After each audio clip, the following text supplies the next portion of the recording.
everyone and welcome to the Time to Cook Club Juniors and your online class. So today we're making cheese and onion pasties. So hopefully if you're joining me today you'll have all of your ingredients weighed out, measured and ready to go, and also the equipment from the equipment list. So let's make a start. So the first thing you'll need to do is you'll need to pop 4 tablespoons of cold water into a cup and then pop that into the fridge because we need our water to be really chilled for when we use it to make our pastry later. So what we're going to do now is we're going to start to cook our filling, okay? So the first ingredient that we need to prepare is our onion. So we need to take the skin off our onion first, okay? And then we're going to chop our onion into quarters and then really thinly slice it. So whenever we're doing any chopping, it's really important that we're following our Time to Cook golden rules, and that is we're always chopping on a chopping board, we're always watching what we do at all times, and we're keeping our hands and fingers well away from that blade.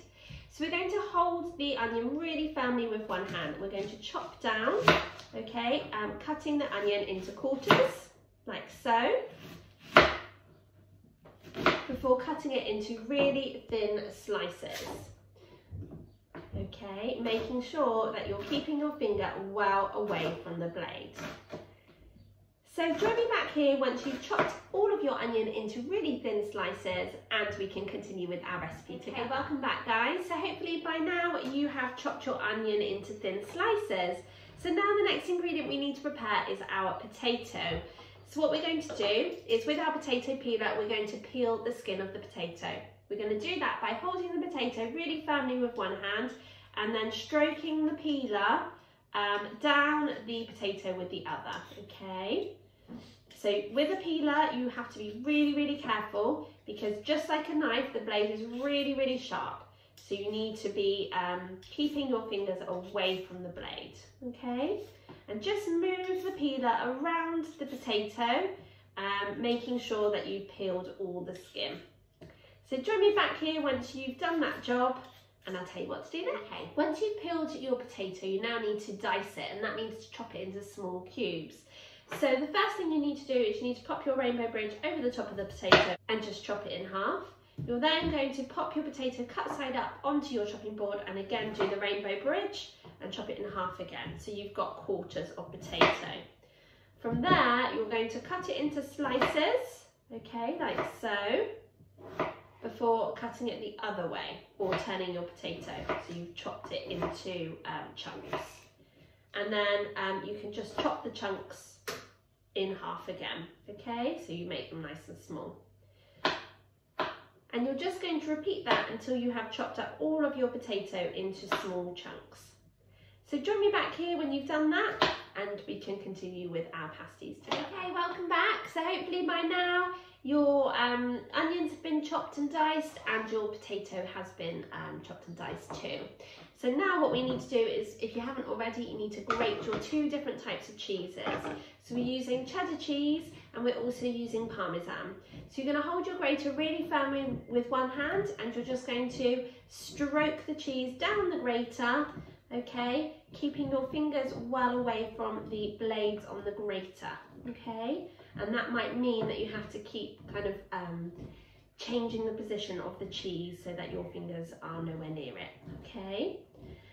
So just keep doing that until you've grated all of your cheese. Don't forget we're using Parmesan cheese as well. If you haven't already grated that, then you'll need to do so now. So now what you need to do is you need to go and ask your grown-up to help you with the next job. You're going to ask your grown-up to help you to pop some olive oil into a frying pan and then ask your grown-up to pop the frying pan onto a low heat on the hob before adding in your chopped and sliced onions.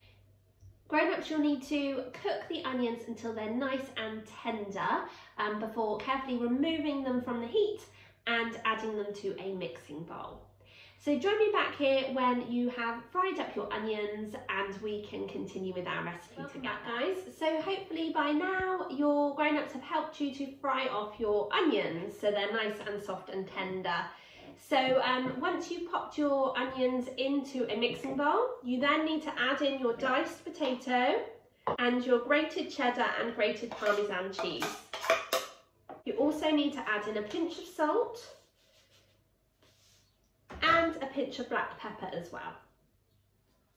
We're going to add 1 teaspoon of paprika. Now, whenever we're measuring out any herbs, spices or flavourings, it's always a really good idea to do so over a separate bowl or cup, and that way we won't add too much and spoil the rest of the ingredients. So 1 teaspoon of paprika and 1 teaspoon of dried thyme. We're going to stir those ingredients together really well with a spoon. Okay. Making sure that we go right to the bottom to stir in all of those lovely herbs and spices.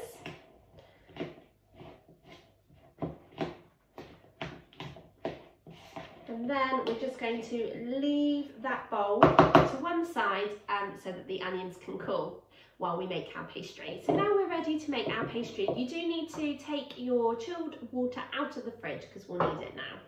So what we're going to do is, into a clean mixing bowl, we're going to add in our flour. We're going to add in our marge and our Trex.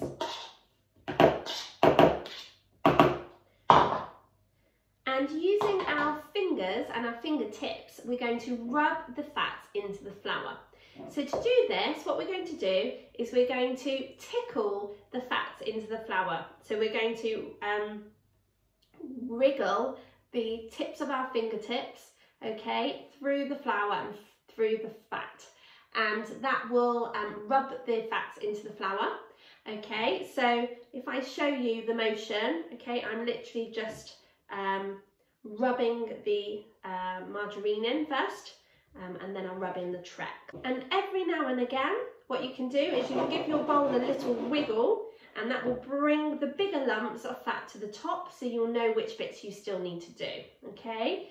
But we're using our fingertips as it will make your pastry nice and light, okay? If we use the palm of our hands, that would warm up the fats too much, okay? And the pastry would be really stodgy. So just the fingertips, and try and keep your fingers down into the bowl, and that way you won't get loads of flour all on your table, okay? So just keep going until you have rubbed in your fats and it kind of looks a little bit like breadcrumbs. Welcome back, guys. So hopefully you've rubbed in the fats into the flour so that your mixture resembles kind of fine breadcrumbs. So now what you need to do is you need to get a tablespoon and you need to add 3 tablespoons of water. And this is your cold water from the fridge, okay? You're then going to use your spoon to kind of stir in the water until the mixture starts to stick together, okay?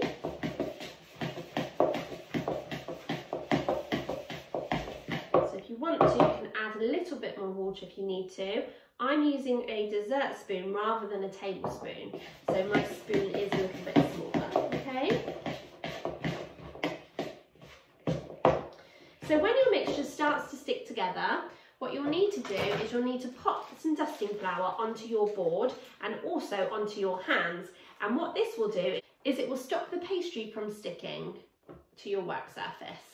So when your dough starts sticking together, okay, don't forget to flour your hands as well. And you're just going to kind of scoop up the dough until it goes into a ball, okay? So by doing this, your bowl should look very clean and you should have a ball of dough, okay? And you can kind of knead it either on your board or your hands, okay? Because like I say, you're aiming for a ball of dough. All right.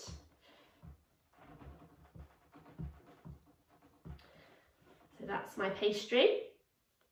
Now what you'll need to do is you'll need to wrap it in some cling film or some tin foil and pop it in the fridge to chill for 15 minutes, and that will make it much easier to roll out your pasties. So join me back here in 15 minutes time and we can finish off our pasties. Welcome back, guys. So hopefully by now your pastry has chilled out in the fridge for 15 minutes. So once you've cut your pastry in half, you're going to sprinkle some dusting flour onto your chopping board and also onto your rolling pin actually, and that will help to stop the pastry from sticking to your rolling pin. And you're going to roll out your pastry. Now you're aiming to get 2 16cm round circles out of your pastry, about the size of this saucer, okay? So just keep rolling it out until you can fit 2 tea plates out of your pastry, okay? And if you need to, you can just pop some dusting flour on. Now, if you don't have a saucer that size, then you can make your own template, or you could use a cutter. If you've got a cutter instead, that's fine, okay? So I'm just going to roll it out. And what you can do is you can pop the plate on, cut it out once, and then get the trimmings and roll it out again. That's probably the easiest way to do it. Okay, so I've just put my saucer onto the pastry and I'm chopping round it with a knife. And you've done one, you can pop it onto a plate, keep it out of the way. And again, like I said, you're just going to kind of gather up the trimmings, okay? And then knead your pastry to get it to form that ball again, okay? Can sprinkle a little bit more dusting flour onto your work surface before rolling it out with your rolling pin, okay? So you're rolling it out to the size of your saucer, like I said, 16 centimetres if you're using a cutter. And once you've rolled it out to the same size as the saucer, you're going to pop the saucer on top again and then just cut round with a knife like so.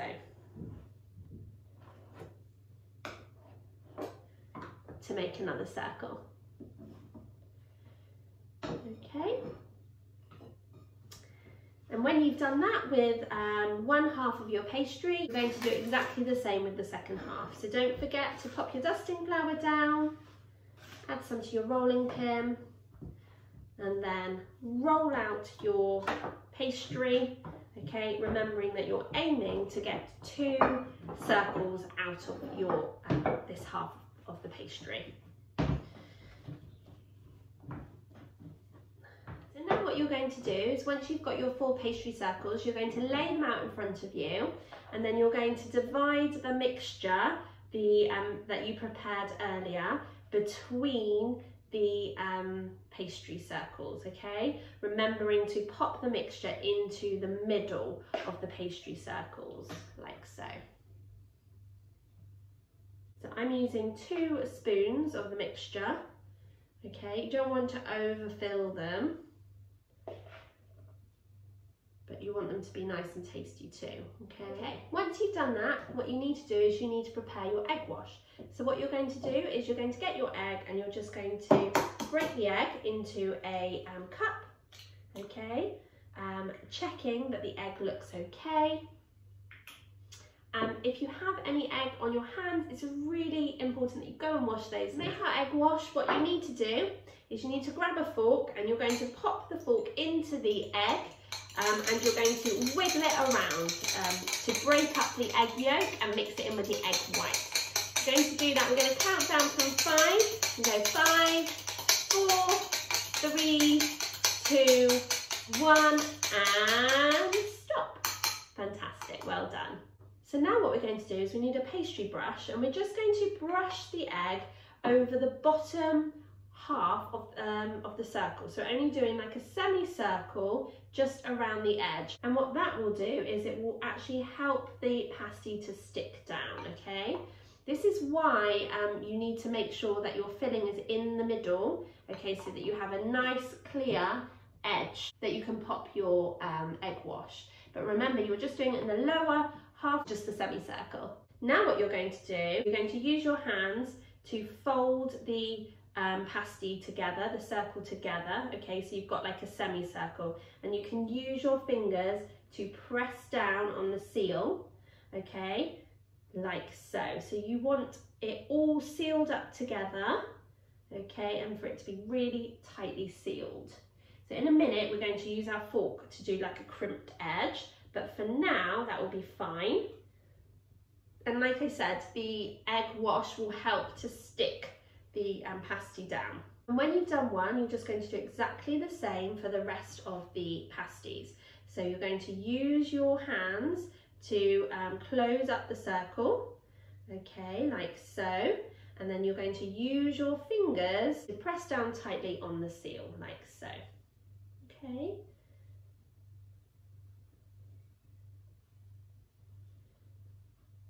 Just keep going until you have done all 4 pasties. Now what you need to do is once you've made your 4 pasties, you're going to dip a fork, a clean fork, into some dusting flour, and then you're going to press down on that edge to kind of crimp the edge and to really close it tight. Now you're not aiming to use the prongs of the fork to make holes or anything, okay? Otherwise your filling's just going to come out. What you're going to do is just use the kind of bottom of the fork, if you like, okay?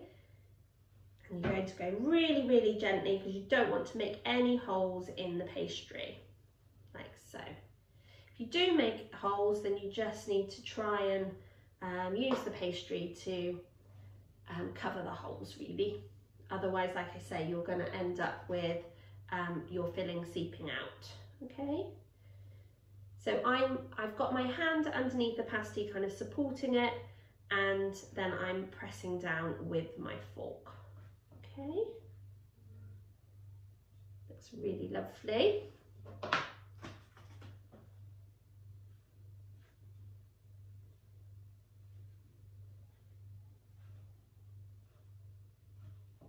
What you need to do is you need to line a baking tray with some non-stick baking paper or some tin foil, and you're going to very carefully place your pasties onto the baking tray, okay?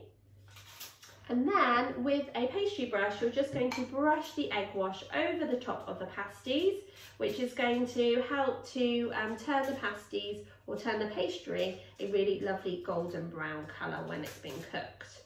Okay, so you don't want them to be really wet, but just kind of a one egg wash brush over the top is absolutely fine. Now what you need to do is you need to go and ask your grown-ups to pop these into the oven for 25 minutes. And you want them to be lovely and golden and hot. Grown-ups, don't worry if some of the filling seeps out, that's absolutely fine. So once they're cooked, grown-ups, you need to take them out of the oven and place them on a cooling rack to cool down. If you want to eat them when they're hot, that's absolutely fine, but please do give them some time to cool down a little, otherwise they'll be absolutely piping hot and they'll probably burn your mouth.